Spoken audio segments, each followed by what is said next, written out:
ng media, walang bayad yun, ha?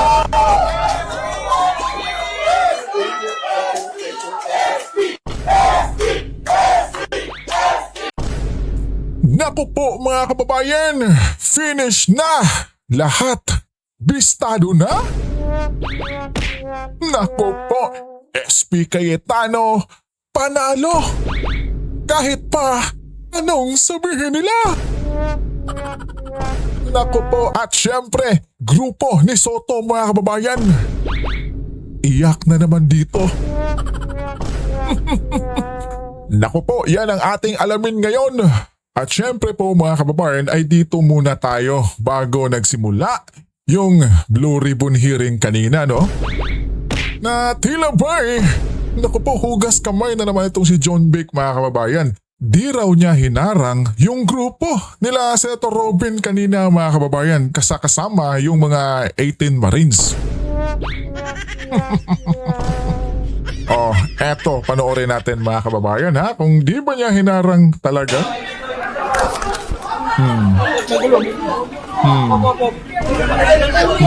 Kita nyo? Kita nyo mga kababayan. Kita nyo mga kababayan, di ba? Kasama pa si Senator Pia dyan. Sa isang interview kasi mga kababayan, ay nako po, tila'y hugas kamay nga itong si John Vic. Pero in fairness mga kababayan ha, kay Senator Robin, ang lakas. Di ba? Nabalibag itong si Remulla. Pambira mga kababayan, no? At eto pa mga kababayan, bago tayo pagpatuloy dun kay Senator Cayetano, ay nako po, panoorin muna natin itong nag-iiyakang si Redon at si Trillanes mga kababayan. Eto. Lahat na lang may maleta.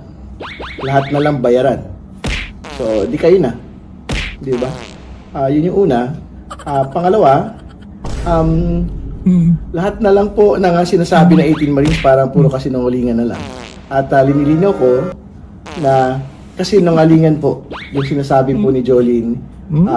Nagkabulol-bulol na po mga kababayan. Diba? Nagkabulol-bulol na po si Kokey mga kababayan. Nako, huli ka Kokey. Kahit anong panahon, sa kahit anumang lugar, wala pong dineliver sa akin na kahit ano pong maleta. At eto mga kababayan, isa din sa na-delivera ng maleta. Si Antonio. Pakinggan natin mga kababayan yung banat niya. Mensahe ninyo kay Senate President Alex Peter Cayetano sa mga nangyayari sa Senado ngayon. Dapat alam ni Senator Cayetano na natalo na siya. Kailangan tanggapin niya yan. Pero alam nyo, ganyan nga, di ba, sa buhay, may in denial stage pa siya eh. Andun pa siya, kaya nilalabanan pa niya. Pero kinalaunan, tatanggapin niya na natalo na siya at hindi na siya ang Senate President. Ganun ba? Ganun po ba mga kababayan? Sa bagay mga kababayan, valid yan yung ganyang mga kababayan dahil si Trillanes ay naku po, grabe yung experience niyan mga kababayan. Hindi lang sa panalo, kundi sa talo. Diba? Yung experience mga kababayan, alam niya yung feeling di ba? Oh? May in denial stage na natalo na siya. Kailangan tanggapin niya yan. Pero alam nyo, ganyan nga, di ba, sa buhay, may in denial stage pa siya eh. Andun pa siya, kaya nilalabanan pa niya.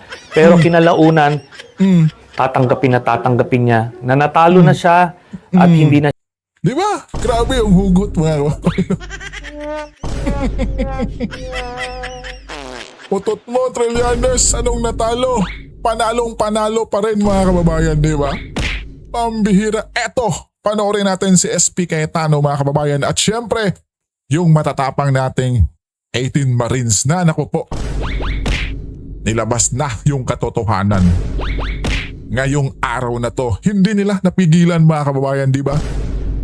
Kahit ano pa yung kanilang ginawang pagharang nito, lalong-lalo na si Erwin Tulfo.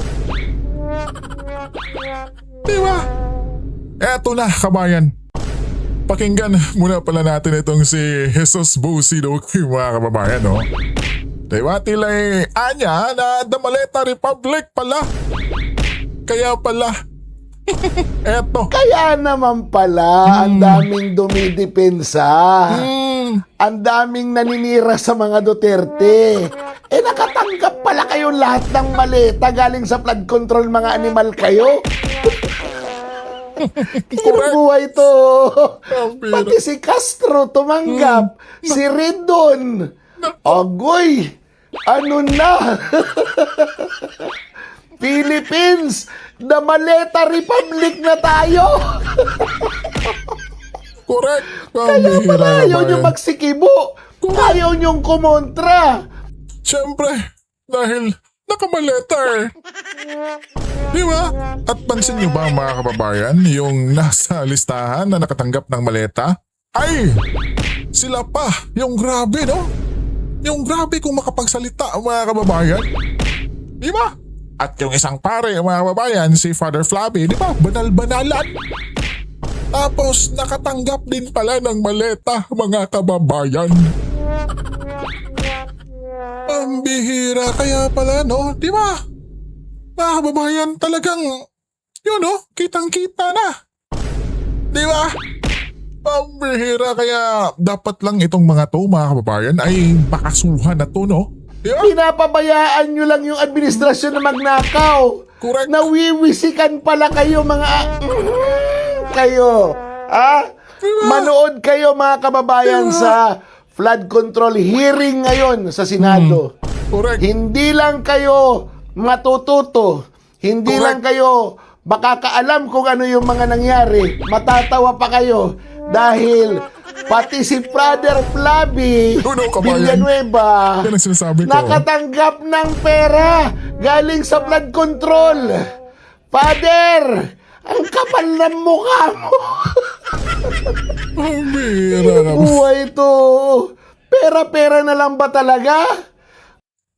Yun lang kabahan, di ba?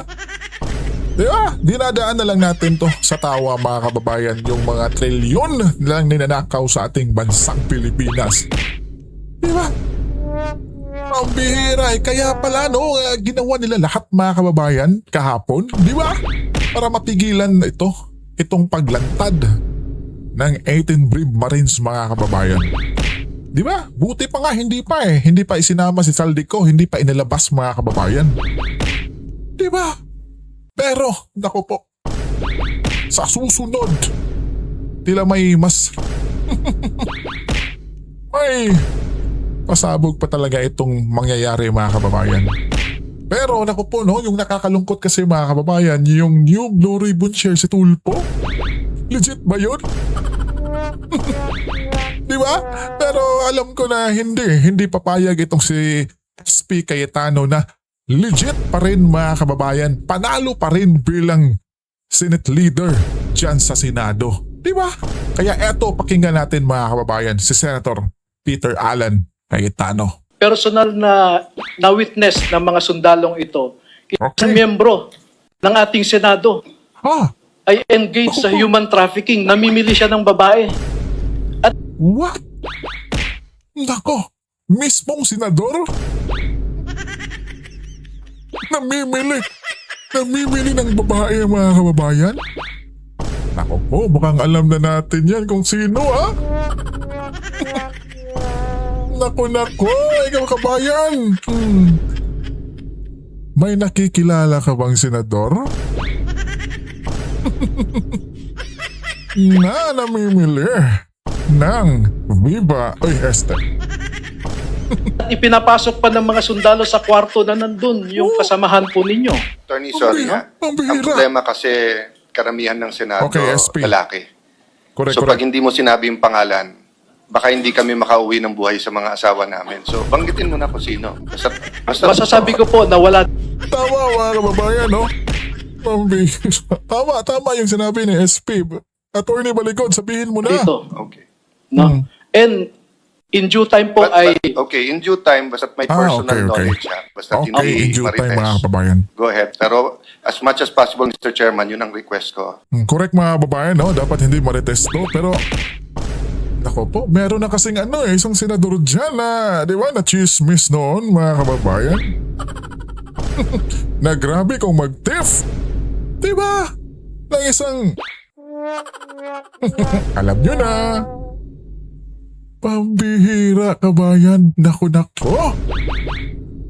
Kakaabang-abang mga kababayan, no? At eto pa kabayan, mensahe ni SP Cayetano kay Gatchalian mga kababayan, no? Eto, pakinggan natin. Ang akin lang advice kay Sen. Win, wait for your time. Correct. Don't grab, receive. Okay na nga, pinili ka na ng grupo mo. Pero pag illegal ang pinagagawa sa'yo, huwag mong gawin. Tama.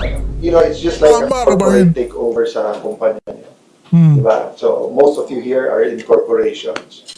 Pagka may nag-take over, may labanan, sino, you have to decide sa conscience nyo kung sino. Correct. But ang epektado lang kasi sa isang korporasyon, yung shareholders, yung empleyado. Ito kasi buong Pilipinas apektado. Diba? Kung ako na kay side ni Sen. Win, I will not act as acting president because he knows it's illegal. Correct. You know, Pero, ano kasi mga kababayan feel na ni Gatchalian. Diba, pinapakancel pa nga niya itong nangyaring blue hearing nila sa SP Cayetano mga kababayan. Tila ba'y siya pa yung legit? Diba? Pambihira. masisira yung buong career niya in the future. Correct, yun mga kababayan. I waited. I've been a senator since 2007. I thought never na ako magiging Senate President. But I waited until binigay sa akin. And I think Senator Will... Atat si Senator Will mga kababayan Or talagang sinunod lang niya yung utos ni Soto. Diba? Senator Will is a intelligent, studious, creative. Ang dami kong magandang objective na sasabihin. So, ang akin lang advice kay Sen. Will, wait for your time. Don't grab, receive. Okay na nga, pinili ka na ng grupo mo. Pero pag illegal ang pinagagawa sa'yo, huwag mong gawin. Yun mga kababayan, pag illegal. Diba, Senator Win? Relax ka lang. Diba?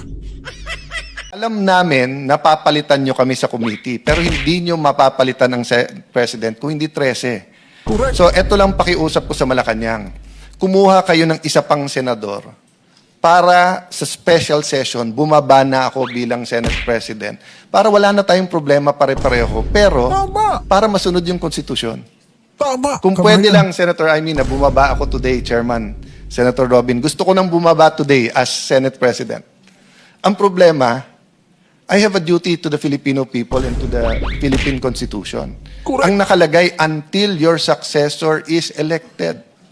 Hindi pa tayo nag-elect ng successor. So, OSAA, Secretariat, lahat ng empleyado, I'm sorry to put this on you. Not at the penalty of dismissal or cases. Hindi po ako ganun magtrabaho. Konsensya nyo.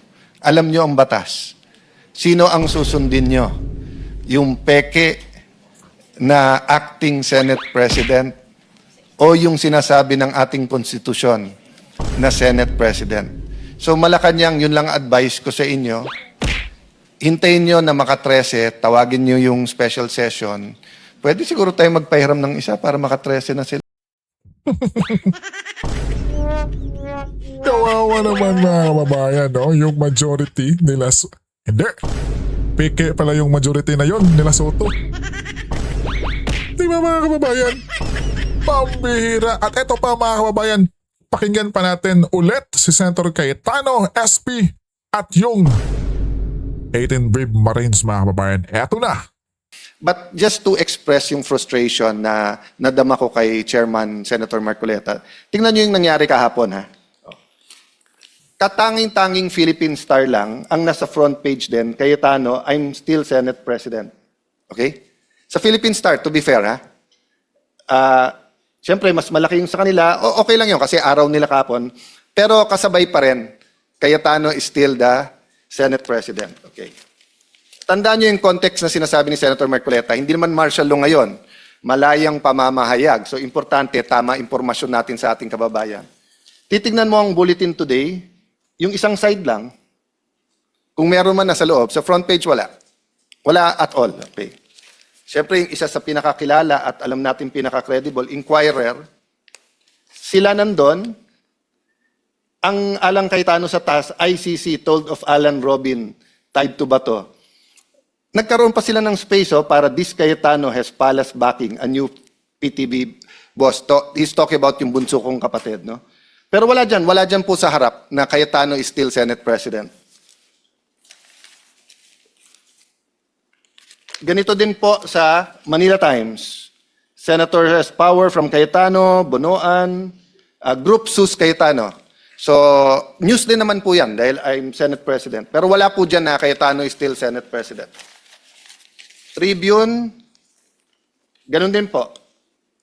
Complaints mount against Cayetano, Senate coup, pero nothing about Cayetano is still Senate President. No?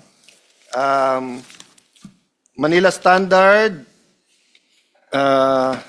obstruction of justice filed versus Alan Robin Aplasca.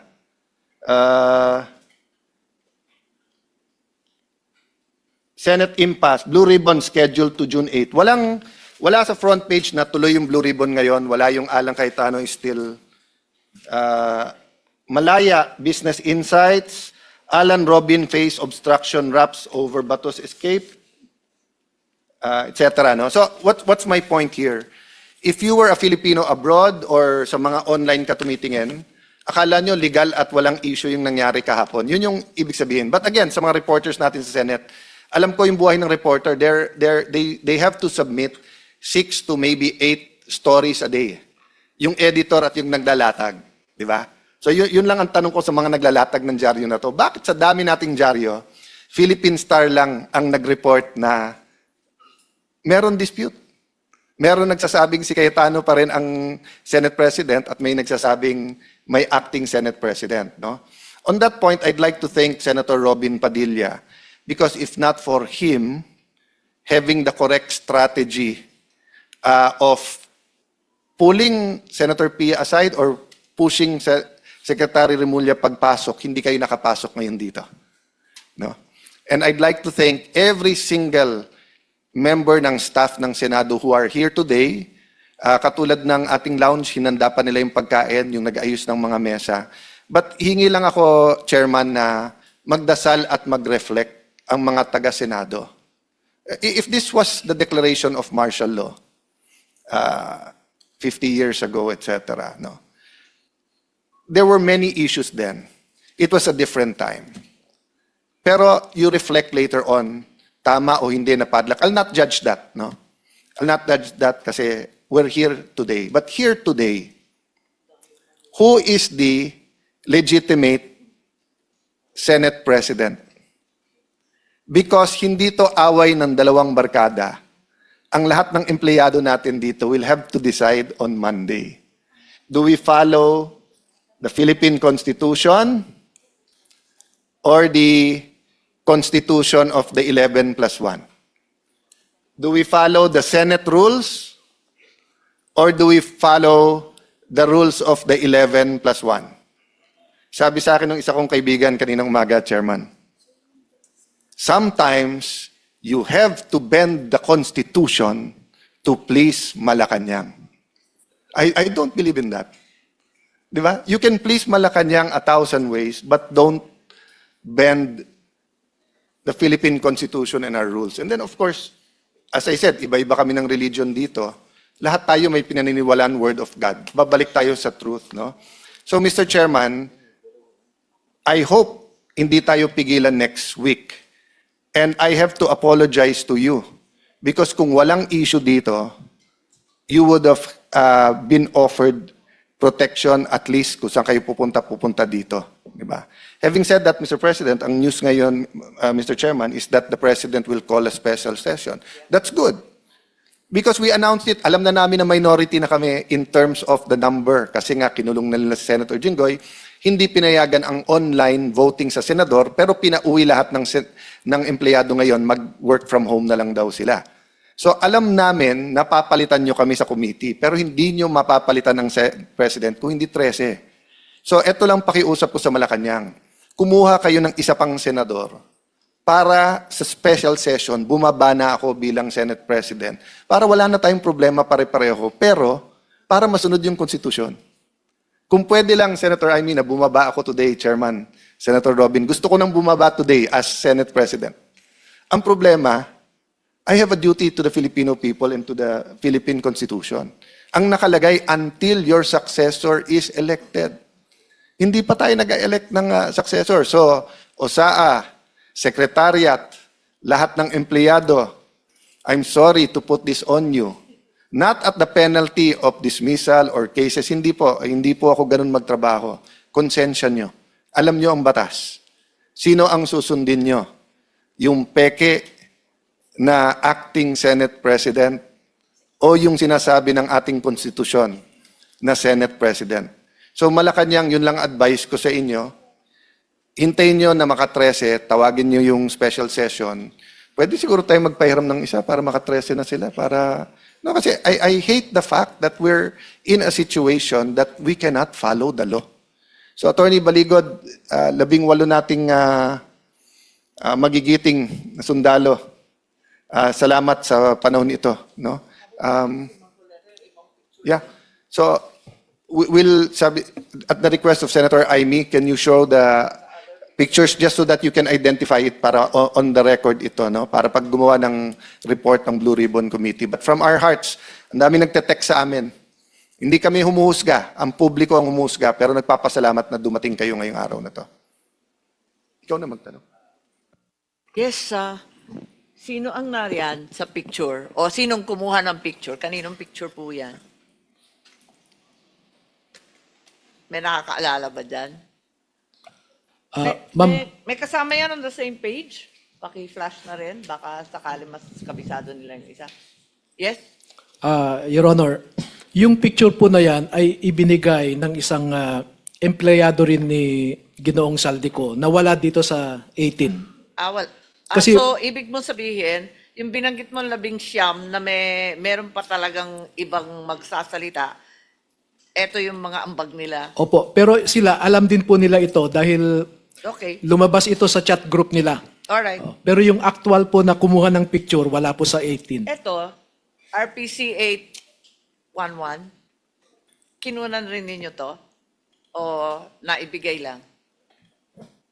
Anybody knows anything about this picture? Your Honor, nakunan din po ng isa kasama namin pero hindi kasama dito.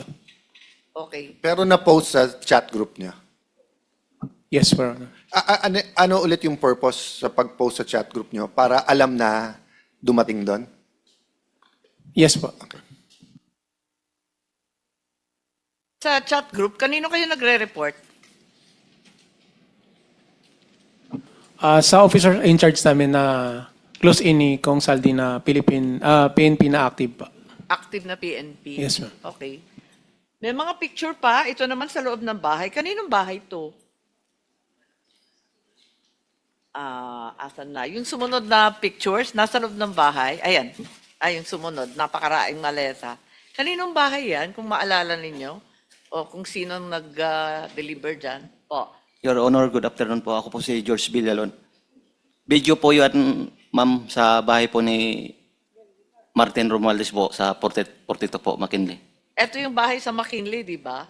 Saan to? Sa Salas? O saan? Yes po, ma'am, sa sala po. Sa sala, oo. Mukhang ang pamilyar, opo. Kailan ito? May video po yan, ma'am.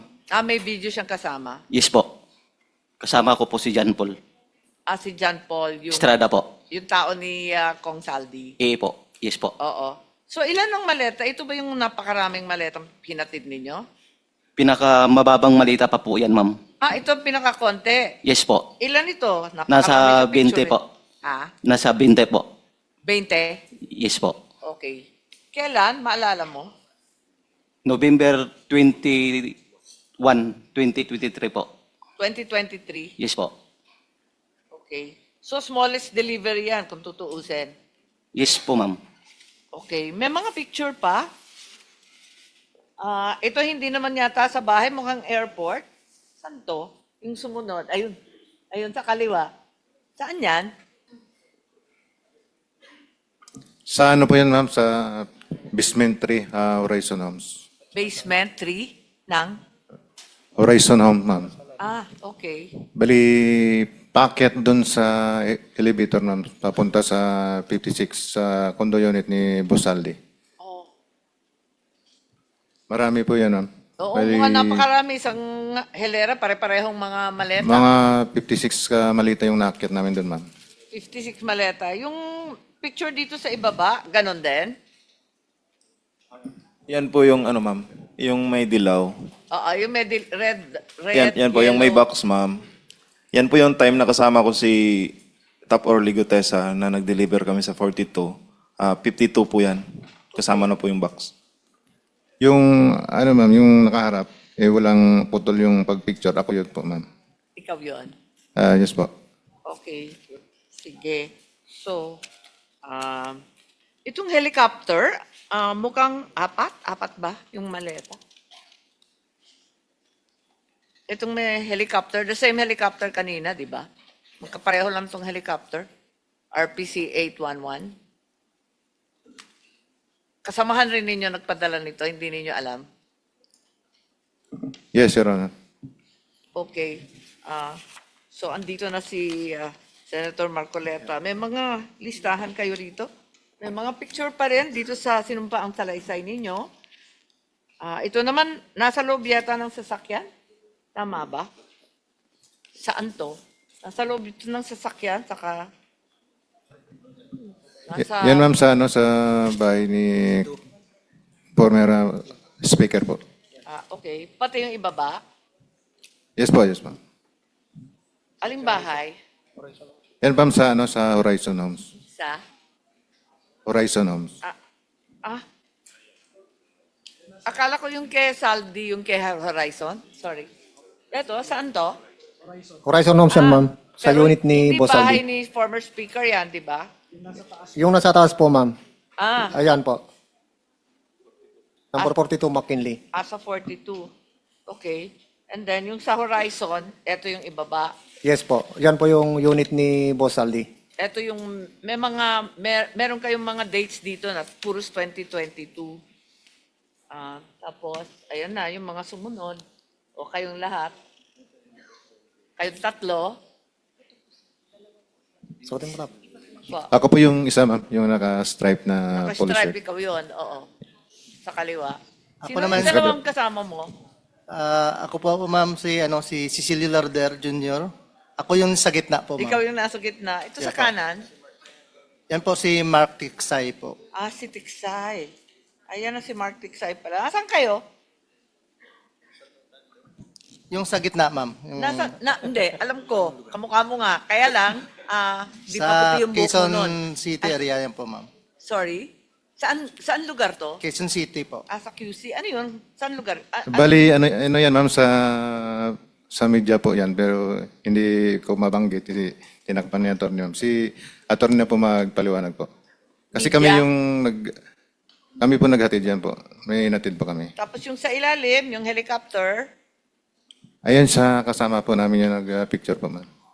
Okay. Yung ibang picture, Chair, sabi nila hindi sila kumuha at wala sila sa picture, pero yung mga kasamahan nilang iba, sila ang nagpadala sa group chat, kaya kabisado rin nila. Marami pa rin picture. Tapusin na lang kaya natin, tatlo na lang. Etong nagbubuhatan kayo rito, ay, iba pa yan. Ano yung helicopter na yan? Oo, iba pa pala yan. Kanino yung helicopter na yan? Kay Boss Aldi po, Your Honor. Sa ano po yan, sir? Sa Misibis Bay, sa Albay. Albay. Meron pa kasing ibang helicopter na pinakikita eh. Ayan, kanino ba yan? Sa kanya pa rin, Your Honor. Dalawa po yung Agosta niya. Hindi, kanino nga? Kanino? Kay Boss Elizalde ko po. And for the record, ang nakasakay, Sino yung nakasakay? Nakikita nyo ba? Opo. Sino? Si Senator Ping Lacson at saka si Senator Soto po. Bakit sila nakasakay dyan sa helicopter ni Saldico? Yan po yung time na pumunta po sila doon sa Bicol po. Election ba yan? Yes po. and for the record, Zaldico has many friends. Everyone has friends sa Chopper. No? Yung context nito ay may testimony na naghatid ng pera sa opisina mismo ni Senator Tito Soto. No? So ang context nito ay magkakilala at magkaibigan din sila. Mr. Chairman, just a last manifestation. Sumagot na po si NBI Director Melvin Matibag, I will wait for the subpoena. ihintayin daw niya na isupina tayo. This is a very simple matter kasi hindi tama ng NBI director kung may raw data. Anyone can say, I mean, pwede ko i-chismis na si Marcoleta na bayaran dito, di ba? Does that mean that you will announce it, di ba?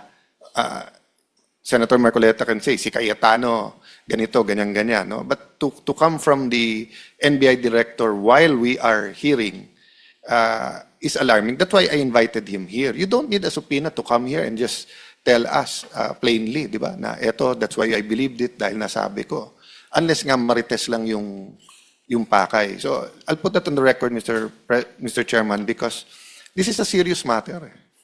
I don't know what is more serious than this matter, except for the economy, no, during this time. So I hope we'll all take this seriously at hindi mangbaboy yung mga ibang institution. Kaya nabababoy din yung kanilang institution. Thank you for your time, Mr. Chairman, and thank you for handling this committee. Balikan ko lang itong mga members ng House of Representatives na pinangalanan ninyo sa inyong pinagsamang salaysay. Pwede bang isa o dalawang magsalita sa inyo? Paano nyo natukoy na itong mga taong ito ay nakatanggap ng pera mula sa Unit 8 or Unit 9, Polo Club Townhouse, o kaya naman sa House of Representatives? Iba-ibang lugar ito eh. Banggitin ko uli, Benny Abante, Sia Adyong, Jose Alvarez, Jojo Ang, Julien Baronda, Ace Barbers, Ching Bernos, Arlene Brosas, Franz Castro, Joel Chua, Dalipe Manix, at Delima Laila. Hindi pa siya congresswoman noon, kagaya na sinabi nyo, pero nakita nyo sa ibang pagkakataon. Dan Fernandez, Janet Garin, Don Gonzales, Jay Kong Hun, Jervil Luistro, Raul Manuel, Marcos Sandro, Paulo Ortega, Joseph Paduano, Stella Kimbo, may litrato pa rito eh. Bahay niya ba yung pinagdalhan ninyo? JJ Suarez, Erwin Tulpo. Meron nakalagay rito, pwede bang isalay sa inyo yung konting detalye? Bagamat nagkausap na tayo ngayon, nasabi ninyo ay gagawa kayo ng kaukulang detalye para patibayin lahat ito. Atty. Baligot, sino kayang pwedeng magsalita para lang itong mga binanggit nating paano nyo nakita at anong pagkakataon, maleta ba ang tinanggap, karton o shopping bag o expandable envelope na kagaya ng binabanggit nyo sa maraming paragraphs ng inyong pinagsamang salaysay? Your Honor, yung sa HOR po, lagi po kaming nagdadala dyan, isang van po, bulletproof, na puno po ng, hindi naman po puno. Doon po namin nilalagay yung mga paper bag po. Para kanino? Galing po ito sa Horizon, Your Honor, binababa, kinakarga namin. Then pag yung time na napupunta kami ng Congress po, kasama po yung van na yon. Sa anong pagkakataon na ibibigay yung mga daladala ninyong mga naka-paper bag? Yun po, nagmi-meeting po sila sa opisina po ni Boss Aldi. Then pagkatapos po noon, nakikita na po namin na yung dala po namin mga paper bag galing Horizon po, dala-dala na po nila, bit-bit na po nila. Kung hindi man sila yung EA po nila. Dahil kabisado ninyo yung mga dala-dala nyong paper bag, pagka nabit-bit nila, alam ninyo na yun ang mga dala-dala ninyong paper bag. Yes, Your Honor. Nakikita po namin sa team ni Boss Aldi po. Maliban sa mga members ng Congress na binanggit natin, meron bang mga cabinet secretaries ang nabigyan ninyo ng maleta? Meron po. Yung si dating DBM, Secretary Amina Pangandaman. Pumunta po siya sa BGC po, Horizon Homes. Sino pa? Sa akin po, yun lang po ang nabigyan. Sa inyong mga ibang kasama, may natatandang ba kayo na secretary ng cabinet na nabigyan ng maleta o anumang kahon o paper bag o envelope o anumang container ng pera? Yes, Your Honor. Ako naman po ang nagpipick up weekly doon sa 28 Banaba sa Forbes Park kay Secretary Francisco Chulaurel Jr. Kasama ko po yung si Top Orly Gutesa, si PR Joey de Guzman. Tapos dinadala namin sa bahay ni Joey de Guzman din po. Teka muna, cabinet secretary pero meron kayong binabanggit na media? Ganun ba yun? Paano yun? Yes sir, kasi PR media niya si Joey de Guzman sir. At pagkatapos kong mag-duty doon sir, kasi nalipat ako sa ibang assignment sa asawa ni boss, kung saldi ko, kay Ma'am Mylene Arco. Ang pumalit sa akin naman si Taverdo, which is the same activity pa rin sir. Kumukuha pa rin sila ng paper bag doon every week. Tapos dadalhin sa bahay ni Joey de Guzman para sa media po. So, ang binibigyan ninyo ay yung media. Yes, Your Honor. Hindi, ang tinatanong ko, cabinet, secretaries. Sino pa, maliban sa sinabi ng isa sa inyo kanina? Kasi yung sinasabi mo na napunta kay Secretary Chu, napunta rin pala sa media. Yan ang pagkakarinig ko. Tama? Yes, Your Honor. Tama po. Yung direktang cabinet secretary na nabigyan, kung meron, Ako po, Your Honor, si Yosik Bunuan po. 8 malita rin po yung nadala ko doon. Kasama ko po si Mark Tiksay at si Brian Lasaga. Nandyan din po yan sa yun. Thank you. kanina, Tony Baligod, may nagsasalita sa kasama mo, narinig mo rin siguro, may binabanggit siya na human trafficking kanina, na hindi mo na natin binigyan ng atensyon kanina dahil nakapokus tayo sa maleta. Ngayon, ano yung pangyayari at nabanggit ninyo yung sa issue ng human trafficking? Nabanggit ko po yon para lang magbigay ng example na hindi lahat ng alam nila ay nailagay po dito sa affidavit. At nabanggit ko yung example po na yon dahil napakabigat po na krimen yun eh.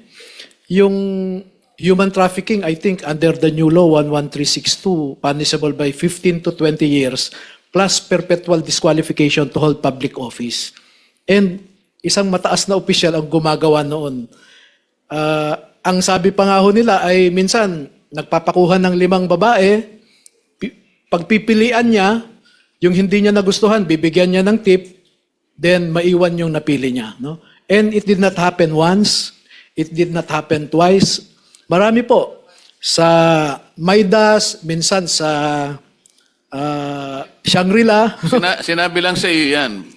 Sinabi rin po pati pangalan, no? Hindi, kikinuwento lang sa iyo yan. Opo. Ang ibig ko sabihin, sino makakapagpatunay kung sino yung binabanggit mong opisyal na yan? Nandito po yung dalawa na naka-experience, nakasama ho silang naghatid nung babae.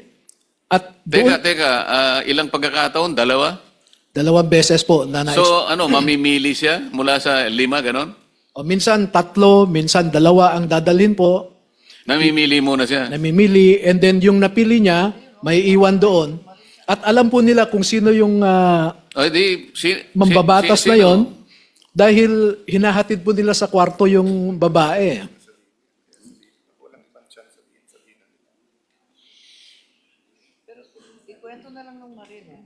Yung siguro kung sino na lang nakakaalam kasi sinabi lang sa iyo, mahirap naman 'yon. Baka mamaya mabanggit mo hindi naman totoo. Yung magtapat na lang yung talagang nakakita ng sinasabi mo at patunayan po ninyo na ang sinasabi ni Attorney Baligod ay totoo.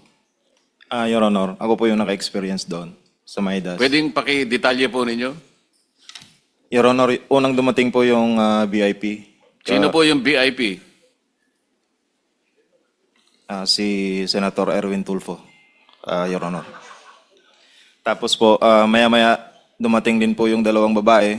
Inakyat po namin doon sa president. Akala ko 3 pinagpipilian, pinakamababa, 5. 2 lang pala. Yung sa akin po, pero maraming beses po yan. Hindi lang po sa Maidas, meron din po sa Shangri-La. 5, 3 po ang dinadala. O kulang ang nabalitaan mo. Sabi mo kasi 2 beses lang, Attorney Baligod. Ayon sa kanila, maraming beses. Saan lugar? Yung na-experience ko po sa Shangri-La po at saka sa Maidas po. O sino pa sa inyo? Meron pa sa Sa akin, Your Honor, sa Team EEC, namomonitor ko rin, Your Honor. Kasi nandyan lang kami sa paligid, saka sa Viber chat namin, na nandyan na, dumating na sa lobby yung babae, i-guide nyo na. Ganun lang po yung experience ko po. Ganon din yung pangalan ng binanggit ng kasama mo? Kapareho rin? Yes, Your Honor. Okay.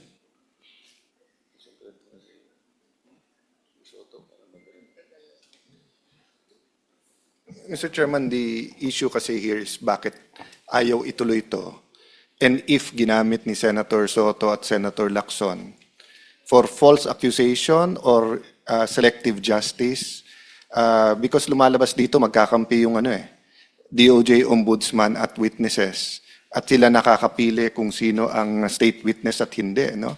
Ang aking balita sa case ni Senator Joel Villanueva, in fact, 4 yung version na lumabas dito, tapos bumaliktad na nga yung 2. So medyo magulo yung mga storya. So I was just really surprised bakit ganun ang reaction. Alam mo, nung nag-umpisa to, hindi natin kalaban ang Malacanang eh. Yung dito sa changing of here, in fact, may mga dialogues through informal channels para sabihin, trabaho tayo, economics, impartial na impeachment, no? Meaning fair sa dalawang side. Pero nagulat kami bakit ganyan reaction at ayaw talaga matuloy ito.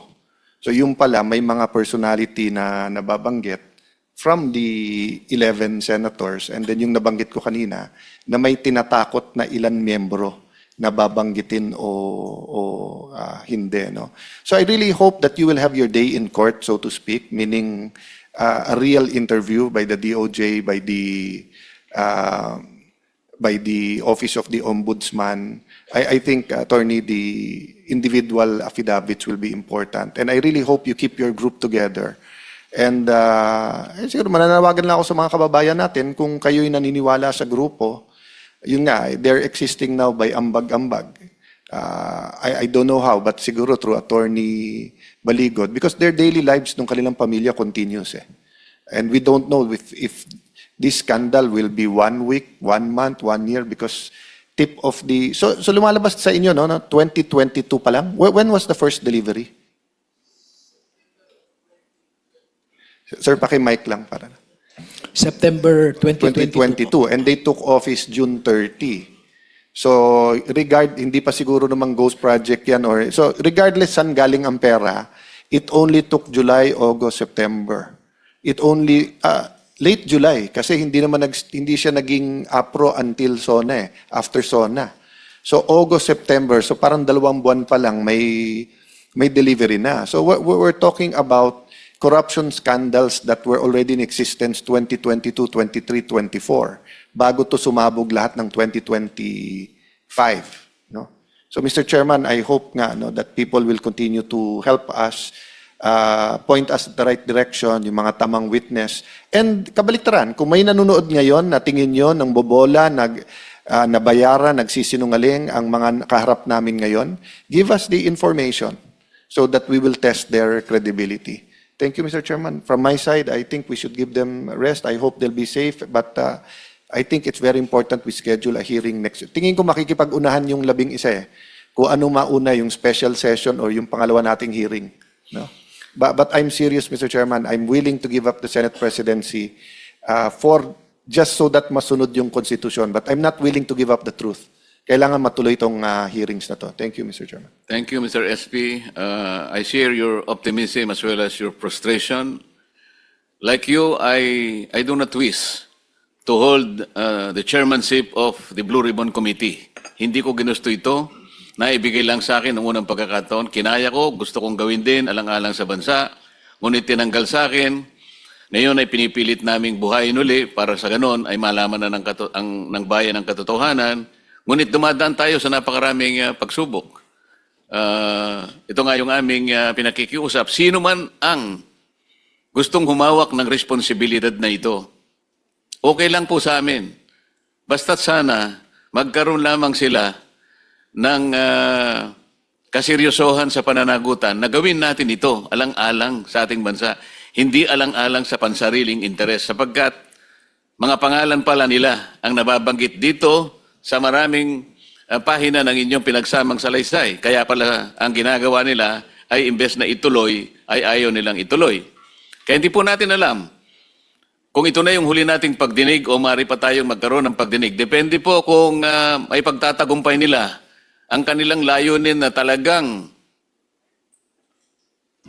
takpan na, putulin na, bigyan na ng katapusan ang pagdinig na ito. Ngayon lamang po sa ilalim ng atmosphere na ginagawa natin ngayon, mapapansin ninyo na nandyan po yung pressure na nakabantay sa atin. Ngunit ako po naniniwala, kagaya na sinabi ni SP Alan, hindi po pwedeng takpan ang katotohanan. Wala pong mabuting ibubunga na itong pinakamalaking pandarambong sa kaban ng bayan ay hindi man lang mabibigyan ng kalutasan. Hindi man lang magkakaroon ng ending para mapanagot natin ang tunay na may kasalanan. Hindi po tayo patatawarin ng taong bayan kapag hindi po ito natuloy. Ngayon, kung gusto po nilang ituloy ito sa ilalim ng kanilang pamumuno, nasa sa kanila po yun. Pero sasagutin nila sa taong bayan. Ano pong gagawin nila? Itutuloy po ba nila? O gagawin din nila yung nangyari nung sila po ang leadership pa ng Senado? Na sa loob ng 10 buwan, wala man lang isang pagdinig ang ginawa nila. Nagbigay pa sila ng katakot-takot na kondisyon para magpatuloy ang pagdinig na ito. Gumawa sila ng partial report at pinapipirma kami. Kahit sino naman po siguro sa inyo ang bibigyan ng assignment ng inyong mga principal o inyong mga boss na mayroong pinagagawang isang bagay, magulat ka, mag-report ka, ibibigay mo sa kanya kalahati lang, hindi tatanggapin ng management o kahit sinong ahensya.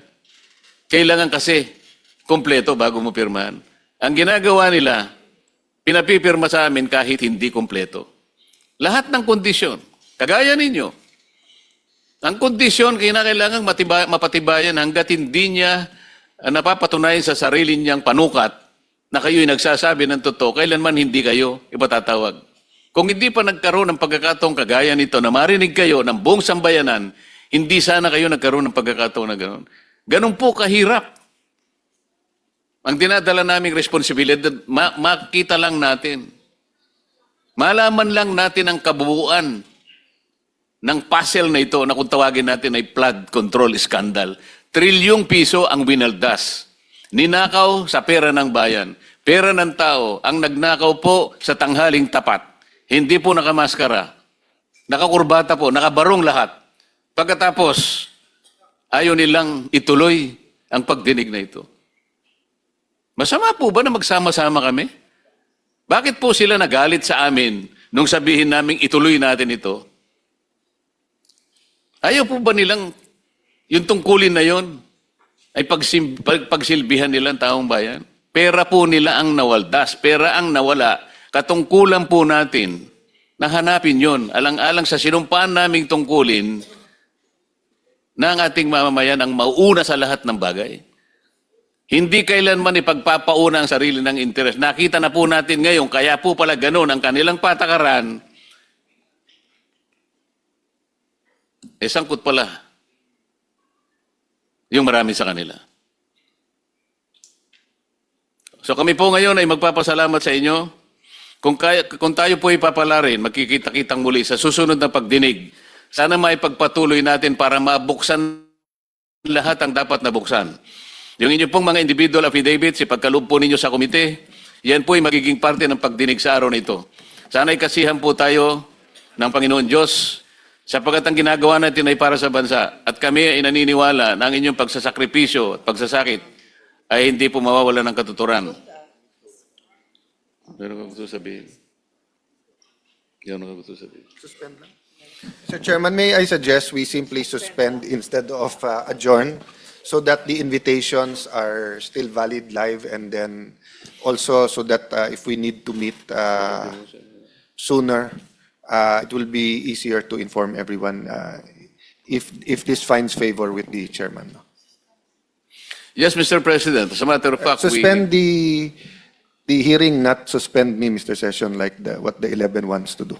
Yes, it will be remain suspended kasi marami po tayong kukunin. Binanggit po ninyong mga addresses na kung saan dinala yung mga pera, may patatawag po tayo mga tao para i-confirm po na talagang na-deliver yun, yung mga sasakyan na ginamit, sino yung mga gwardyang nandun, pati po mga plate number ng sasakyan, mga kulay, lahat po ito ay kakailanganin para sa ganon magkaroon ng katibayan lahat ang mga isinaysay ninyo sa inyong pinagsamang sworn statement, maliban pa sa mga isusunod po ninyong mga individual na sworn statements para lalo pong malaman natin, lalong-lalo na po sa mga personalidad na nabanggit. Sorry, Mr. Chairman. I just have to clarify this. Mahal ko ang ating bansa, mahal ko ang ating konstitusyon. So I'm willing to talk to anyone, including the 11, to find common ground. But ilalabang ko yung tama, pati yung Senate presidency. Kasi may nagtatanong na, are we going to give up? We're not going to give up.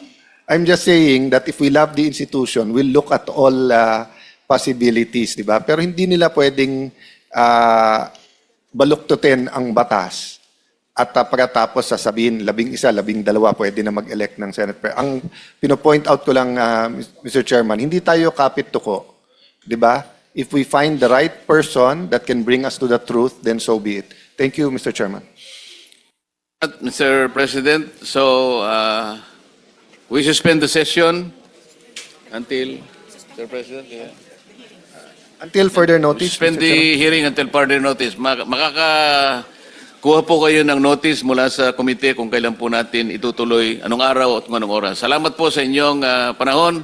Salamat po sa inyong sakripisyo.